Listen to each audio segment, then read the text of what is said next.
Vice President Kamala Harris is meeting with U.S. allies in Europe in a sign of support for Ukraine and the NATO alliance. In a news conference with the vice president, the Polish president acknowledged that potentially providing Soviet-era fighter jets to Ukraine was extremely complicated, saying they wanted NATO to make a common decision on how to use the jets.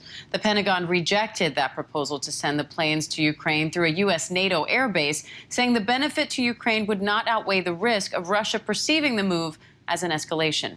White House correspondent Mary Alice Parks joins me live now for more on this. Mary Alice, the vice president today dodged questions on alternative plans to provide air support to Ukraine. So does it seem like that's out of the question or still in the works? Yeah, Dan, I think at this point it's probably out of the question. We've seen them rejecting plans and being pretty honest about why, saying that logistically it would just be too hard and that they are very worried, exactly like you said, that Russia would view any move, any transfer of planes from Poland or from a NATO base as just a big step up in this war, and they don't want to be seen as directly involved. They're trying to avoid that. Of course, the irony here is that we know the U.S. military is supplying equipment to Ukraine already, just not planes. They've been providing tens of millions of dollars of military equipment. So I think that if there are plans underway now, they're clearly going to be done in a much more covert way. They're not going to try to talk about them publicly. But at this point, these sort of public negotiations about moving planes seem to have been put on ice. Now, Ukraine's foreign minister says Russia is still effectively demanding that Ukraine surrender. So has Russia shown any signs of softening its position and wanting a compromise here? And where do the diplomatic efforts go from here, if not? Yeah, the talks in Turkey seem to have ended pretty poorly. We heard the Ukrainian side say that Russia was still demanding really concrete assurances, even something like a change to their constitution, that they would not join the EU or join NATO. Those are just promises that Ukraine has said it's not willing to make at this point. And Ukraine saying in the meantime that they're interested in continuing these diplomatic talks. They're especially interested if Zelensky can talk directly to President Putin.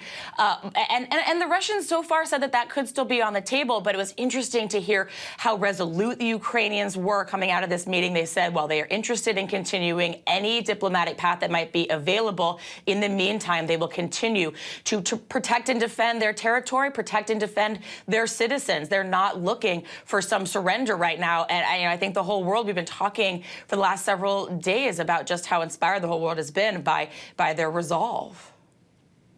Now, the House passed legislation banning Russian oil imports and the spending bill that would provide more than $13 billion in aid to Ukraine. What impact could that have? Yeah, the spending bill goes to that money goes to a lot of different things. Money to support U.S. troops that have been surged to NATO, money to help with the humanitarian crisis, and money for cyber defense, helping NATO allies make sure that they are sort of strengthening their defenses, cyber defenses, and military defenses, especially on that eastern flank. It was a significant amount of money. $13 billion was even more than the White House had requested.